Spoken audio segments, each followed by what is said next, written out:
요즘 뉴스에는 이제 취임한 지 한 달 정도, 한 달 반 정도 지난 윤석열 대통령의 부인인 김건희 여사에 대한 행보가 많은 사람들의 입에 연일 오르내리고 있습니다. 이것은 윤 대통령이 이제 후보 시절 자신이 당선되면 청와대 제2 부속실을 폐기하겠다는 공약대로 되지 않은 상태에서 김 여사의 활동이 언론에 노출되면서 이런저런 문제가 생긴 것입니다.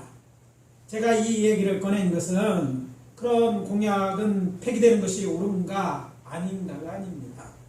남편이 대통령이 되니까 부인도 그녀가 원하든 원하지 않든지 권력과 힘을 가지게 되었고, 그래서 이제 그녀는 사람들에게 교만하거나 또 겸손하게 보일 수 있다는 것입니다. 더 중요한 사실은 정말로 그럴 수 있어요. 언론이 말하는 게 아니라 정말로 그럴 수 있다는 것이죠. 그렇다면 이것이 대통령이나 기업 총수에게만 해당되는 말입니까? 보통 사람도 권력이든지 그것이 재력이든지 지력 또는 인력, 요즘 또 인기가 중요하더라고요. 인기가 되든지 등등 이것이 이제 많거나 적든지 또 남보다 더 많이 있기만 하면 가지게 되면 교만해져서 자신이 그 힘을 이용하여 사람들에게 피해를 주거나 상처를 입히는 경우가 많기 때문입니다. 교회 사랑의 공동체입니다. 그럼에도 불구하고 오늘 빌립보 교회를 향한 말씀을 들여다보면 교회에서도 사랑으로 뭔가 행하는 것 같은데 그 안에 하나님이 기뻐하지 않는 것들이 있어서 사람들이 상처받고 교회가 하나 되는데 문제가 있음을 발견하게 됩니다. 그것이 가정이든지 아니면 사회 더 나아가서 교회라는 믿음의 공동체에도 악영향을 끼치게 되기 때문에 하나님의 자녀, 곧 그리스도인은 어떻게 살아가는 것이 옳고 하나님을 기쁘시게 하는 삶인지 알아야 합니다. 하나님께서는 우리가 우리의 가정뿐 아니라 교회에 더 나아가서 지역사회에 선한 영향력을 행사하기 원하십니다. 가만히 있기를 원하는 게 아니에요. 기독교는 가만히 앉아서 돌을 깨우치는 종교가 아닙니다. 기독교는 그래서 늘 세상에 있어서, 물론 요즘 저도 세상에 와 있더라고요. 네. 하지만 교회는 처음부터 세상을 향해 그곳에 어느 같은 사람이 있는 곳, 가난한 자든지 부하든지 상처가 있는 자, 심지어는 전쟁터라 할지라도 그곳에 들어가서 선한 영상을 행사해왔고 지금도 그럴 줄 압니다. 그런데 똑같이 이런 선한 일을 행함에 있어도 자칫 잘못하면 좋은 일을 행하고 선한 일을 행하고도 상처받고 또 원하지 않는 이런 일들이 일어날 수 있음을 우리가 알아야 될 줄 압니다. 따라서 저는 오늘 아침 우리가 함께 봉독한 본문을 중심으로 그런 일이 일어나지 않으면 어떻게 해야 되는지 특별히 예수님처럼 겸손하라는 제목으로 전함으로 은혜를 나누도록 하겠습니다. 첫째 우리에게 주신 메시지는요, 하나님께서는 우리가 예수님처럼 겸손하기 원하십니다. 따라해 봅시다. 하나님께서는 우리가 예수님처럼 겸손하기 원하신다. 성자 하나님이신 예수님께서는 겸손하셨습니다. 그리고 교회의 머리 되시는 우리 구주 예수님께서는 우리도 자신을 닮아 겸손하기 원하십니다. 오늘 아침 우리가 봉독한 첫 번째 본문은 우리 구주 예수 그리스도의 겸손에 관한 말씀입니다. 거기에 갇혀 있는 사도 바울은 빌립보 교회 성도를 생각하며 이렇게 권면합니다. 빌립보서 2장 5절입니다. 너희 안에 이 마음을 품으라. 곧 그리스도 예수의 마음이다. 여기서 말하는 예수 그리스도의 마음은 겸손한 마음을 말합니다. 이것은 빌립보 교회를 향한 말씀이지만 실상 모든 교회 곧 우리를 향한 주의 명령인 줄 믿으시기 바랍니다. 교회란 무엇입니까? 헬라어로 에클레시아라고 합니다. 교회는 부르심을 입은 자라는 것이죠. 세상에서 예수 그리스도의 제자로 부름을 받은 자, 곧 구원받은 자의 공동체가 교회입니다. 그래서 이 교회는 예수의 부르심처럼 이 예수를 닮아야 되는데 그 예수의 겸손함이 있어야 된다는 것이죠. 그래서 교회 곧 그리스도인들은 예수를 그 마음에 영접한 사람들인데, 따라서 교회는 그 마음에 예수님의 영이 있는 자들로 마땅히 예수 그리스도의 마음을 품는 것은 당연한 일이라는 말인 것이죠. 따라서 교회는 마땅히 그리스도 안에서 겸손한 가운데 모든 일을 해야 합니다. 그래서 교회에서 하는 모든 일은 그냥 폼내서 하는 게 아니라 겸손하게 해야 되는 거예요.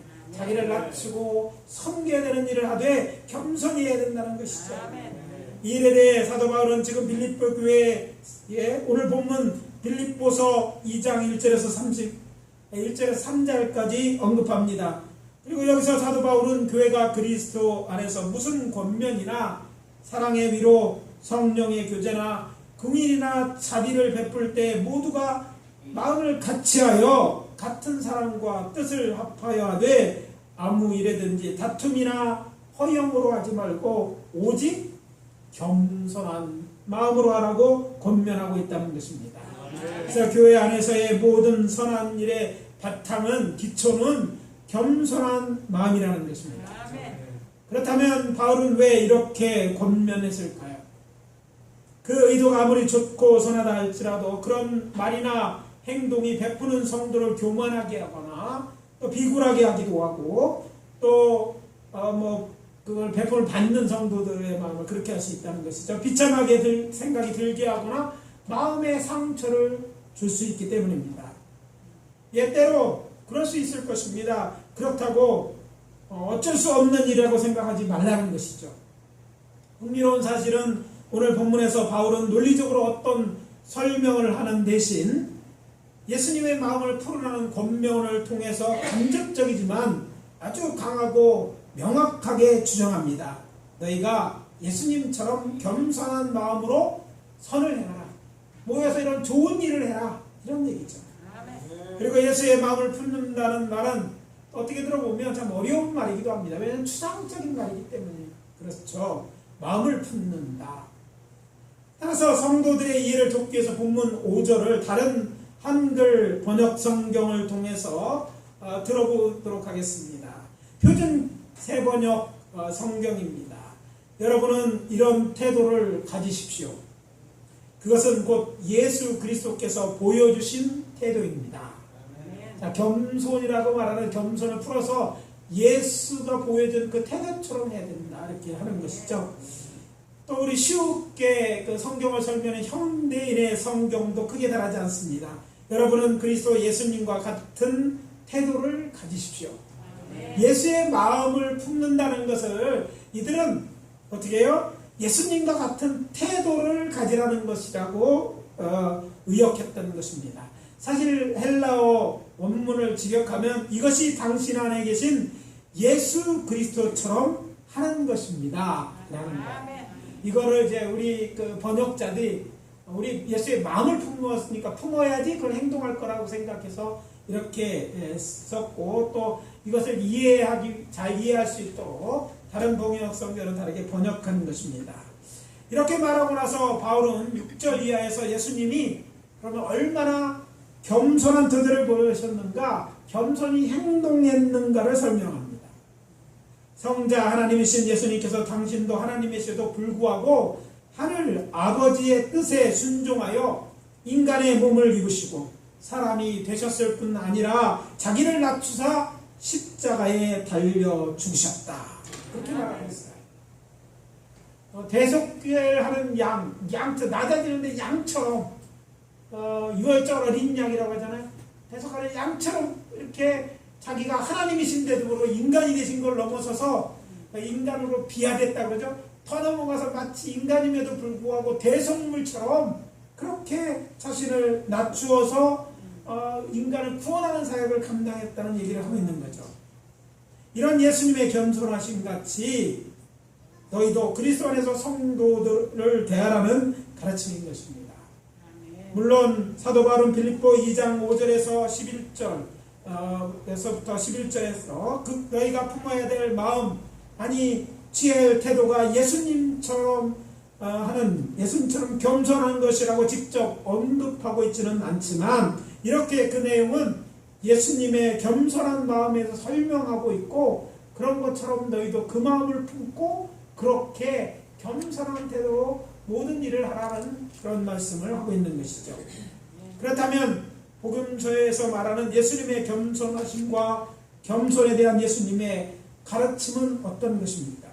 먼저 예수님의 겸손하심에 대한 오늘 본문 8절에 예수의 십자가의 죽으심과 관련된 직접적으로 언급된 말씀부터 찾아보도록 하겠습니다.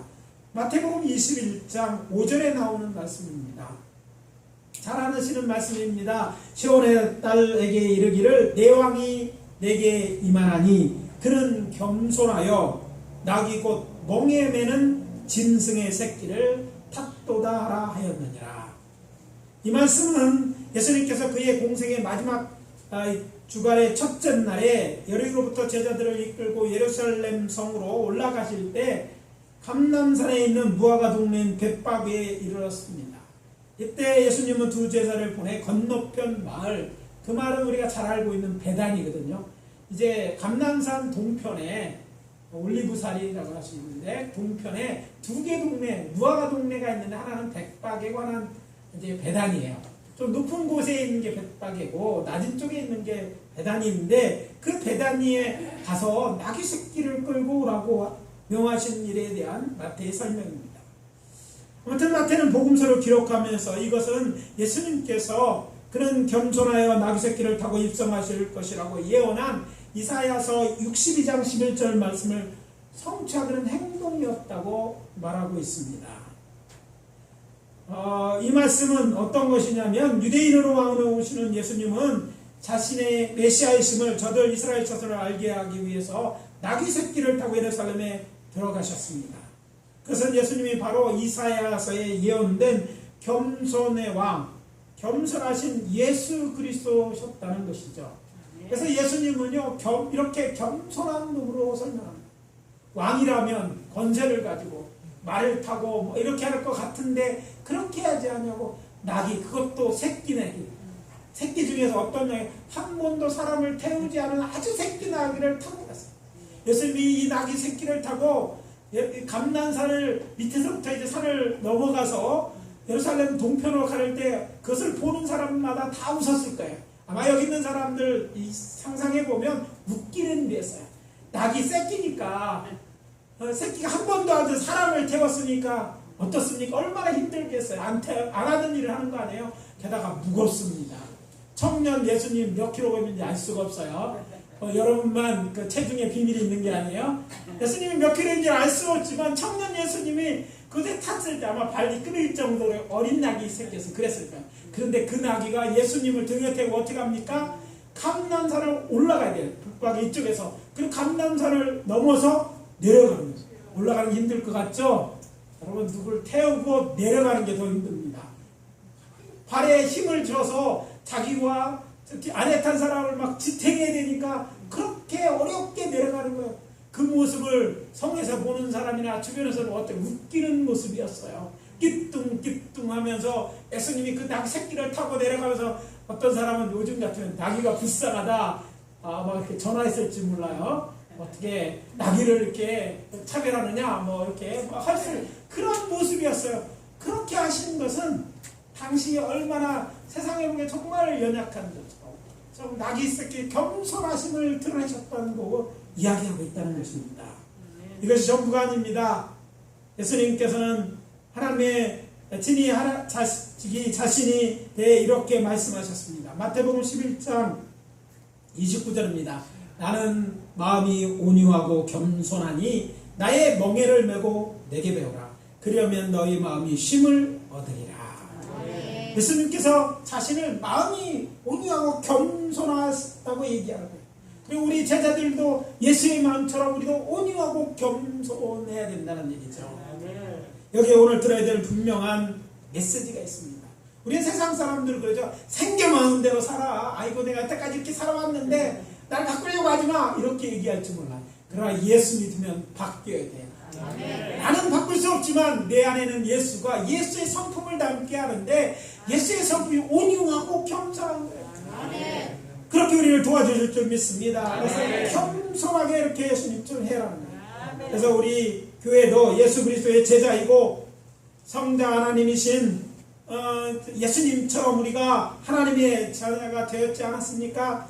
그래서 우리 예수님은 우리를 대신해 십자가에 돌아가셨지만 그렇게는 할 수 없지만 이미 돌아가시면 할 필요도 없지만 우리는 예수님으로 그 은혜로 구원을 받은 자로서 다른 사람의 예수님처럼 저들을 대하여서 겸손하게 살해하는 것이 마땅하다는 것이죠.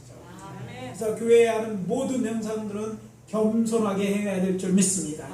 교회에 시험 들은 자들이 없어야 돼. 겸손하게 가면요 시험 드는 일이 없어요. 여러분 높은 자리에 있는 사람일수록 그 사람 자신을 낮추잖아요. 그러면요 그 사람이 낮아지는 게 아니더라고요. 빛이 나는 거예요. 옛날에 우리 교회에 그 청년들을 모아놓고 세미나 원자력 박사가 되셨던 장로님, 옛들교에 있던 장로님 그런 얘기 하잖아요. 에너지 법칙도 높은 곳에 낮을 때 빛이 난다고 그러잖아.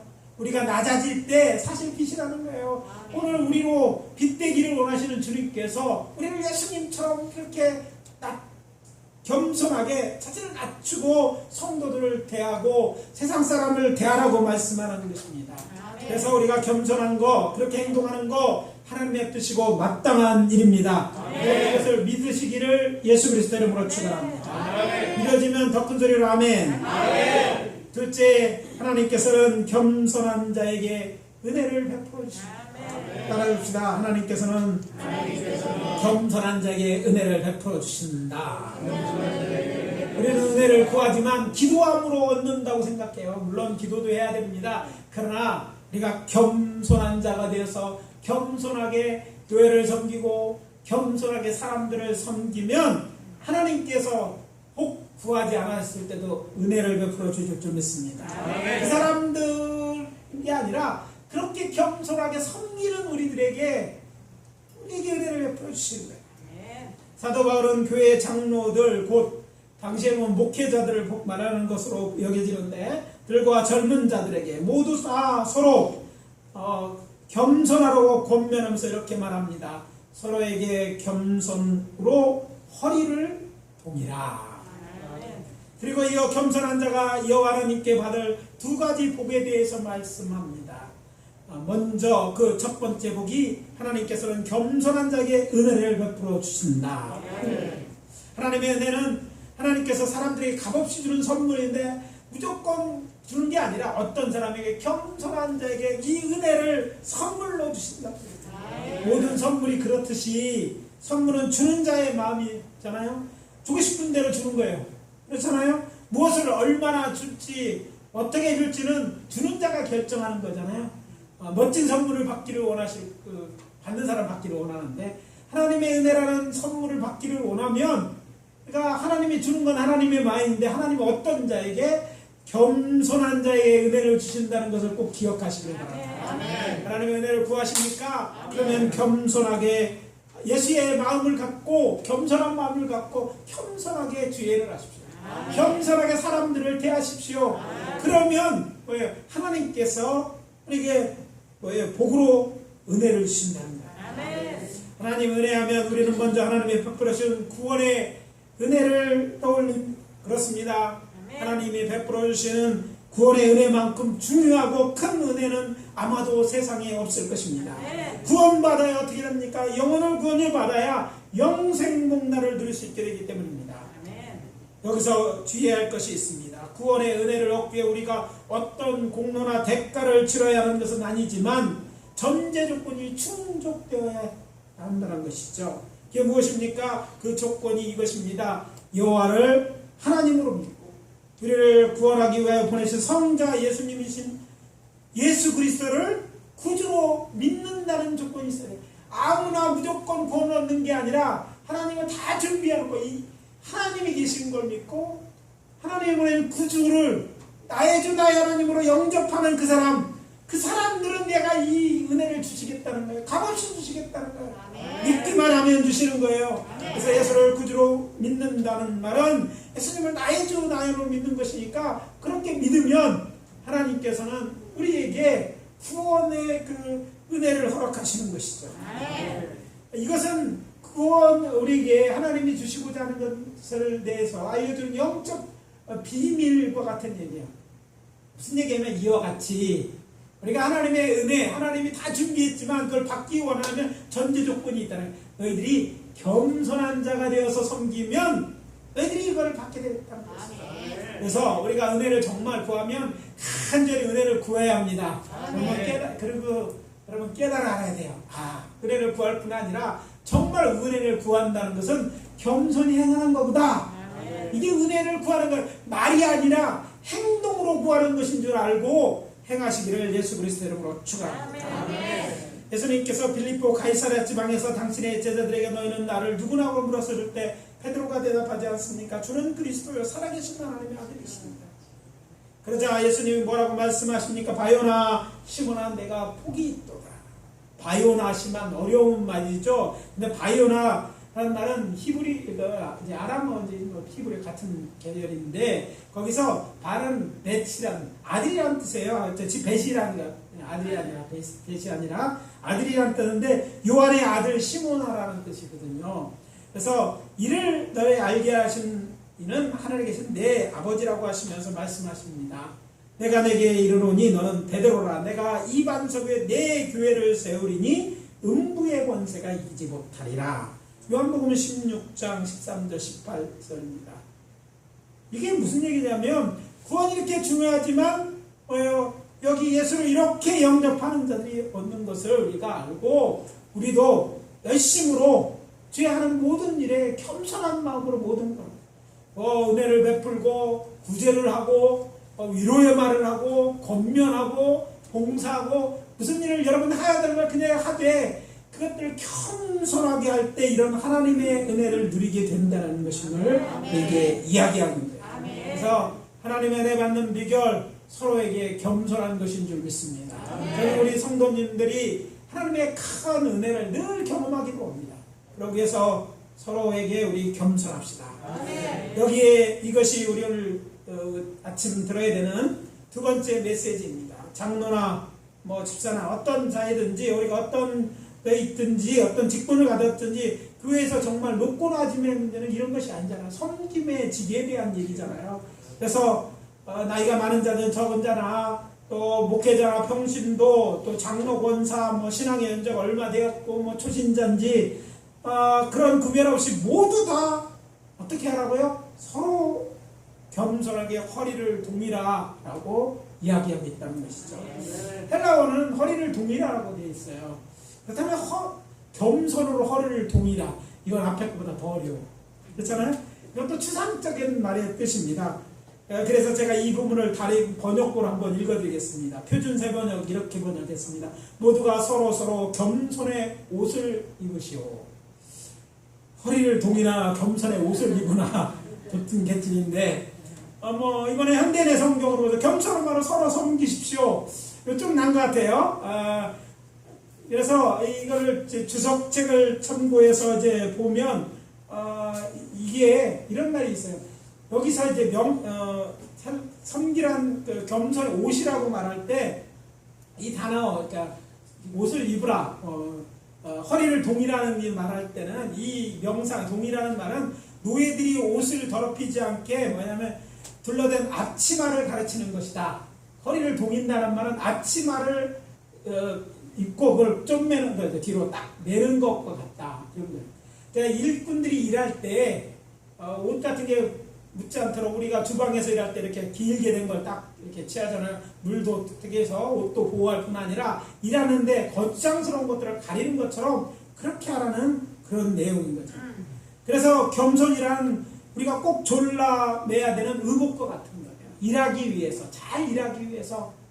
근데 그렇게 겸손으로 먼저 우리를 무장한 다음에 다른 사람을 섬기라는 그런 말씀이라는 것입니다. 저는 베드로가 이 말씀을 한 것은 요한복음 13장 4절에 나오는 사건 속에서 예수님이 하신 일들을 기억하며 이 말씀을 했다고 생각합니다. 왜냐하면 예수님은 성서를 읽어보면 놀라운 일들, 제자들이 보통 사람들이 생각하지 않은 놀라운 일들을 행하셨는데 그 중에 하나가 무엇입니까? 예수님이 뭐예요? 당시에 뭐 성경대로 보면 여기서 보면 수건을 들으셨다. 겉옷을 벗고 수건을 들으셨다 그러는데 이 우리가 쓰는 손수건이 아니라 앞치마를 들었다는 거예요. 원어적으로 보면 같은 얘기죠. 그러니까 이런 사람이 하는 일꾼처럼 예수님이 뭐 제자들하고 이월절 만찬을 맡기 전에 친히 겉옷을 벗어놓고 그걸 입은 거예요. 막 종들이 하는 것처럼 하고 나서 어떻게 하셨습니까? 예수님들이 그 유명한 예수님이 보여주신 그 유명한 사건, 세족식을 하신 거예요. 이건 그 다른 사람의 발을 씻기는 건 당시 누가 하는 거? 종이 하는 거예요. 종은 어떻게 했습니까? 자기 입은 옷을 입었는데 그 일을 하기 위해서 또 물을 갖고 하는 거잖아. 반드시 그래서 뭐래요? 이 앞치마를 딱 둘러서 허리 딱 동이고 이 들어오는 손님들마다 들어올 때 발을 씻어줬어요. 바로 이 일을 예수님 선생님이시고 조금 전에 왕으로 예루살렘 성에 들어오셨던 분이 아닙니까? 왕이시고 또 하나님을 아버지라고 하시는 그분이 친히 앉으셔서 대야를 물 있는 데서 가져오게 하신 다음에 제자들의 발을 일일이 씻어주신 거예요. 그러면서 예수님 뭐라고 말씀하십니까? 요한복음 14장 14절 15절입니다. 내가 주와 또는 선생이 되어 너희 발을 씻었으니 너희도 서로 발을 씻어주는 것이 옳으니라. 아멘. 내가 너희에게 행한 것 같이 너희도 행하게 하려 하여 본을 보였노라. 아멘. 저 충분히 오늘 본문의 내용이 아주 연상되어지도록 이렇게 설명되어 있지 않습니까? 아멘. 그렇습니다. 예수님께서 그렇게 하셨는데 우리가 못할 것이 무엇이 있겠어요? 우리가 높아져야 얼마나 높습니까? 알아야 얼마나 더 많고 돈이 있어야 얼마나 더 많습니까? 건강 얼마나 더 많습니까? 멋지는 거 좋지만 멋지다고 언제까지 멋진 건 아니잖아. 사람이 주님께서도 이랬는데 하나님이 친히 그러셨는데 우리가 낮아지는 건 너무나 당연한 거예요. 정말 보잘것없는 게 우리 아닙니까? 또 우리도 구원받은 죄인 아니에요. 그런 우리를 구원하셔서 하나님의 자녀까지 삼으면 더 우리는 더 낮추어서 겸손히 서로 섬겨야 되는 거. 이것이 하라고 예수님이 친히 본을 보여주셨다는 거예요. 그래서 오늘 본문은 베드로의 이야기는 바로 이걸 연상하고 있기 너무나 충분한 거예요. 내용이 같기 때문에. 그것은 무엇입니까? 그렇게 하셨구나. 본을 보이셨구나. 그 얘기를 하고 있구나. 그것이 충분하지 않습니다. 우리도 그렇게 하는 거예요. 네. 내가 본을 보인 것처럼 나도 이랬는데 너희들도 그렇게 하라는 거예요.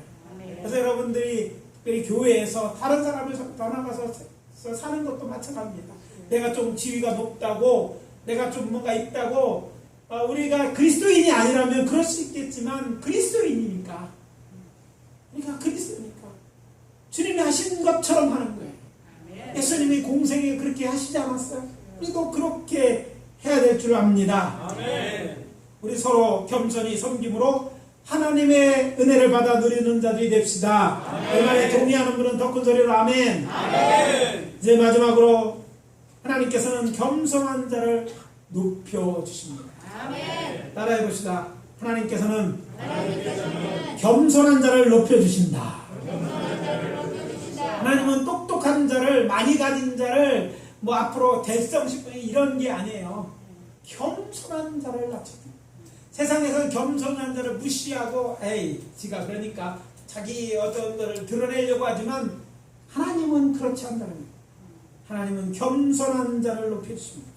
그래서 사도 베드로의 두 번째 본문인 베드로전서 5장 6절 겸손한 자가 하나님께 받게 될 두 번째 복에 대해 이렇게 말합니다. 그러므로 하나님의 능하신 손 아래서 겸손하라. 때가 되면 너희를 높이리라. 아멘. 자, 하나님의 능하신 하나님 손이 있었어? 아니죠. 의인법으로 설명한 거죠. 그래서 사람의 손은 뭘 의미합니까? 사람의 손은요, 이게 사람의 능력을 말합니다. 여러분, 손이 굉장히 이제 다른 짐승들과 다른 동물과 다른 게 하나님의 우리 그 만창조하신 인간이 다른 것 중에 손이에요, 손. 그래서 우리 터미네이트에 손을 만들잖아요. 이렇게 정교할 수가 없는 게 사람이. 그런 촉각까지. 이거는 보통 그 현대도 그 흉내내기 힘들 만한 이런 것들은 능력이 거기서 나가는 거거든요. 이 손으로 인간을 만드는 재주가 얼마나 좋은지 몰라요. 그런데 이런 하나님을 그러니까 능력을 이렇게 손에 비유한 거죠. 그래서 그 하나님을 의연화시켜서 하나님의 능하신 능력 말씀 하나님을 가르치고 있는 거예요. 따라서 전능하신 하나님 아래서 너희가 겸손하는 말입니다. 현대인 성경은 이렇게 쉽게 번역했습니다. 능력이 많으신 하나님 앞에서 겸손하라는 말을 뭐렇게 자신을 낮추십시오. 이렇게 중요한 것은 하나님께서 자신을 지극히 높으신 하나님, 전능하신 하나님으로 인정하고 자기 자신을 낮추는 사람을 높여주시는 분이시라는 거예요. 누가? 하나님께서 높입니다. 사람이 높이는 게 아니라 스스로 그렇게 한다고 높아지는 게 아니에요. 안 되는 것이지만 사람은 높이지 않을 수도 있어요. 그러나 하나님이 하시겠다는 거예요. 하나님은 전능하시잖아요. 하나님이 인정하시고 높여주면 높아지는 것입니다.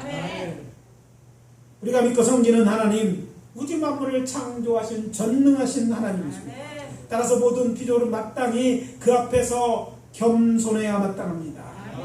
그럼에도 불구하고 그렇게 자신을 높이는 겸손한 자를 하나님께서는 때가 되면 높여주시는 분이라고 지금 소개하고 있는 것이죠. 참고로 사도 바울은 고린도 교회를 향하여 이런 말을 하였음을 기억하시기 바랍니다. 하나님의 어리석임이 사람보다 지혜롭고 하나님의 약하심이 사람보다 강하니라. 고린도전서 1장 25절. 사람과 비교할 수 없는 그 능력이 많으시고 강하신 분이라는 거예요.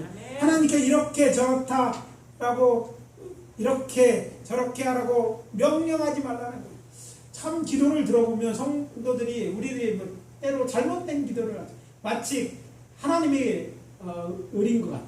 내가 갑이고 하나님 이렇게 하세요. 하나님 이렇게 안 했네. 어떤 사람은 하나님 바꿔치기 하더라고. 에이 하나님 내 마음대로 안 해서 다른 신 믿겠네. 세상 신 뭐 능력이 없으니까 그렇지만 하나님은요 그렇게 여김 받지도 않고 하나님은 그렇게 해서도 안 되는 분이세요. 왜? 하나님은 살아계신 하나님의 전능하신 그분의 능력으로 그분의 권능으로 우주 만물이 만들어지고 우리가 이 세상에 있게 된 거 아니에요. 그런데 피조물이 감히 창조주 하나님께 뭘 해서 그 앞에서 우리는 겸손해야 돼요. 그 하나님은 능력이 많고 겸손하다 무슨 얘기입니까? 네가 낮은 걸 높아지게 하는 거 하나님은 가능하다는 얘기예요. 하나님은 하실 수 있다는 거예요. 하나님이 말씀하셨다는 것은 하나님이 하시겠다는 얘기잖아요. 우리가 낮추면 하나님이 높이실 것입니다. 나는 못해. 사람들도 할 수 없어. 하나님이 그런 마음을 가진지 잘 모르지만 하나님은 오늘 본문을 통해 그렇게 하신다 하고 약속하고 있는 거예요. 여러분 하나님 안에서 낮추는 건요 낮아지는 게 아니에요. 높아지는 거예요. 높아지기를 위해서 내가 더 높은 자리고 시험을 받아 더 많이 알고 더 많이 하는 게 아니라 낮아져서 일을 할 때 내가 말씀하지 않아도 내가 구하지 않고 하나님을 협박하지 않아도 하나님께서 때가 되면 알고 계시니까 때가 되면 우리를 반드시 높여주실 줄 믿으시기 바랍니다. 그러니까 어떻게 해요? 그 하나님 앞에서 겸손해야 돼요. 그 하나님이 하실 것이니까 겸손히 우리는 우리의 할 일을 하되 겸손히 감당하시기를 예수 그리스도로 축원합니다. 마태복음 24장 3장 12절에 보면 예수님께서 자신을 시험하는 서기관과 바리새인들을 꾸짖은 후에 무리와 제자들에게 이렇게 말씀하셨습니다. 누구든지 자기를 높이는 자는 낮아지고 누구든지 자기를 낮추는 자는 높아지리라. 하나님의 마음이에요. 성자 하나님도 그렇게 누구도 우리를 낮추는 자 의도적으로 하나님 아래서 그래 하나님이 계시는구나. 하나님이 더 전능하신 분이 계시는구나. 내가 하나님의 종이지. 그렇게 자신을 낮추는 자를 나는 반드시 높아지겠다. 이런 말씀이죠. 그래서 자기를 낮춘다는 말은요 겸손하다는 말에 동의해요. 겸손하면 그렇게 하시겠다는 거예요. 이 말을 듣고 어떤 분들은 금방 우리 하나님 즉 하늘 아버지의 맏아들인 예수 그리스도를 생각해내셨을 것입니다. 그렇습니다. 먼저 봉독한 본문 후반부의 부인 5절 이하에 보면 겸손한 마음으로 각각 자기보다 남을 역게 여기라고 하면서 예수 그리스도의 마음을 품으라고 말씀하지 않습니까? 그러면서 예수님이 얼마나 겸손한지도 설명하고 있습니다. 어떻게 설명하고 있습니까? 그는 근본 하나님의 본체시나 본체 곧 하나님이지만 하나님과 동등됨을 취하지 아니하고 오히려 종의 형체를 입어 사람이 되어 나타나셔서 자기를 낮추사 죽기까지 하나님께 복종하시되 십자가에 죽으셨다. 그리고 9장 11절에서 그랬더니 이제 결과가 나오죠. 여호와 하나님께 그를 어떻게 하셨는지 바울은 말합니다. 이러므로 하나님이 그를 지극히 높여 모든 이름에 뛰어난 이름을 주사 하늘에 있는 자들과 땅에 있는 자들과 땅 아래에 있는 자들로 모든 무릎을 예수의 이름에 꿇게 하시고 모든 입으로 예수 그리스도를 주라 시인하여 하나님 아버지께 영광을 돌리게 하셨느니라. 자, 예수님이 그랬던 걸 봐라 이거예요. 그러니까 너희들 예수님처럼 배운자라면 예수에게 했던 것처럼 너희들도 그렇게 높여주겠다는 것이죠. 우리 하늘 아버지신 하나님, 전능하신 하나님께서 하나님의 말씀에 순종하고 자신을 낮추는 겸손한 자를 하나님께서는 높여주시는 분입니다. 그래서 말씀드립니다. 우리 함께 전능하신 하나님을 믿고 겸손히 자신을 낮춥시다. 그리고 하나님을 높이며 그분의 말씀대로 순종하며 살아갑시다. 하나님 명하신 일 겸손하게 하자. 무엇이 됐든지 남들이 보기 어떠하든지 겸손하게 정말 낮은 자처럼 그렇게 예수님 종처럼 행동하자. 우리가 저 사람의 종인 걸 종이 아닌데도 그렇게 낮아서 섬긴다면 언젠가 주님은 우리를 높여주실 것이 반드시 있을 것입니다. 이렇게 하나님께 영광과 존귀와 찬양을 올리드는 저와 여러분 되시기를 예수 그리스도의 이름으로 축복합니다. 이제 오늘 말씀 짧게 마무리하겠습니다. 하나님께서는 우리가 예수님처럼 겸손하기 원하십니다. 사랑하는 성도 여러분, 우리 서로 겸손하게 삽시다. 그렇게 서로 섬깁시다. 그렇게 된다면 전능하신 하나님께서는 우리를 높여주실 날이 반드시 올 것입니다. 그렇게 살기로 다짐하고 그렇게 살아가기로 원하시는 분들은 큰 소리로 아멘. 아멘. 다 같이 통성으로 기도합시다. 우리의 마음 하나님께 이야기합시다. 이 말씀을 듣고 얻고 결단하는 것들을 하나님께 알아줍시다. 그래서 한 분만 통성으로 기도하고 제가 마무리합니다. 다 같이 기도합니다. 아버지 하나님, 이제까지 아버지 하나님이여 그렇게 겸손하지 못하게 행동했던 것이 있다면 용서하여 주시옵소서. 생각나게 하시고 회개하고 이제는 다르게 살기로 합니다.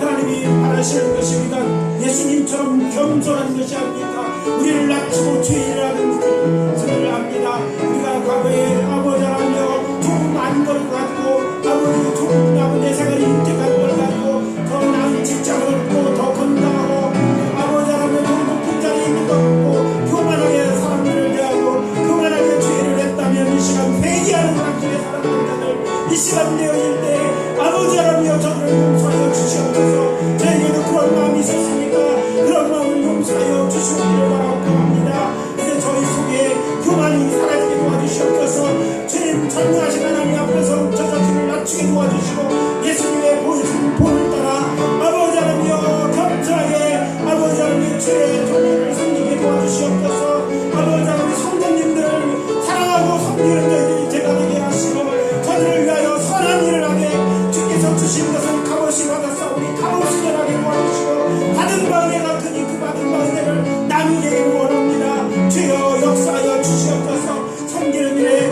아버지 하나님 열심히 되기를 원합니다. 아버지 하나님 나처럼 아버지 하나님 저를 높이고 격려하고 위로하고 사랑하고 아버지 하나님 저들의 쓸 것을 공급하고 기쁨의 일을 감당해야 될 수 있도록 도와주시옵소서. 하나님 아버지 교회가 많은 열매를 맺는데 그 열매에 정말 공격에 여기 아버지가 불타지 않으려면 이런 겸손한 마음으로 사랑의 마음으로 할 때 그것이 아버지 하나님이여 우리의 세운 열매들이 진정한 열매가 되고 기뻐하시는 열매가 되어질 줄 믿습니다. 아버지 하나님이여 겸손히 주를 섬기게 도와주시옵소서. 겸손히 말하게 도와주시옵소서. 겸손히 주여 사랑하는 마음으로 아버지 하나님이여 서로 사랑하는 믿음의 공동체 우리의 교회가 되어줄 수 있도록 축복해 주시옵소서. 이 복음을 살아낼 수 있도록 해주시옵소서. 성령님 도와주시옵소서. 아버지 우리를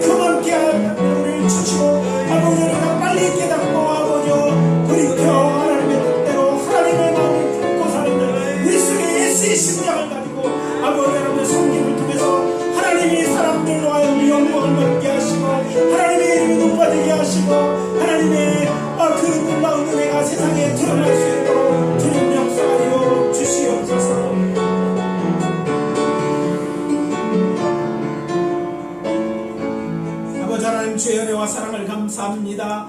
예수님처럼 겸손하는 이 말씀 아버지 우리로 기도의 제목을 삼게 하시니 감사합니다. 그렇지 못한 것들이 있다면 아버지 그런 과거의 일들을 회개하며 기도했습니다. 용서하여 주시옵소서.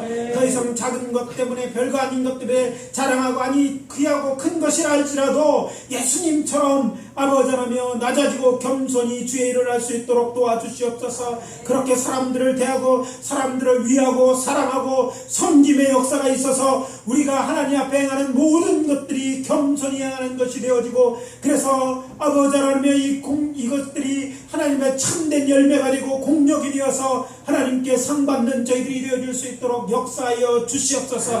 하나님은 우리를 높이실 수 있는 하나님 전능하신 하나님 그런 능력이 하나님이 있는 줄 믿습니다. 그러니 아버지라며 우리가 그 하나님의 말씀에 의지해서 아버지라며 겸손히 섬기는 아버지와 그래서 우리의 공동체가 겸손히 섬기는 서로를 사랑하고 섬기고 아버지라며 이웃을 섬기고 흩어져 있는 아버지라며 교회를 섬기고 아버지라며 흩어져 있는 아버지라며 민족들 이방 나라까지 섬길 수 있는 그런 아버지와 교회가 되어주고 그런 성도님들 되어줄 수 있도록 축복해 주시옵소서. 이 말씀 우리에게 주신 걸 감사하고 예수님처럼 겸손할 수 있도록 도와주시옵소서.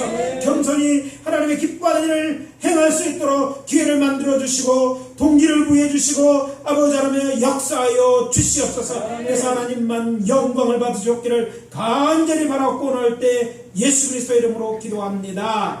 아멘.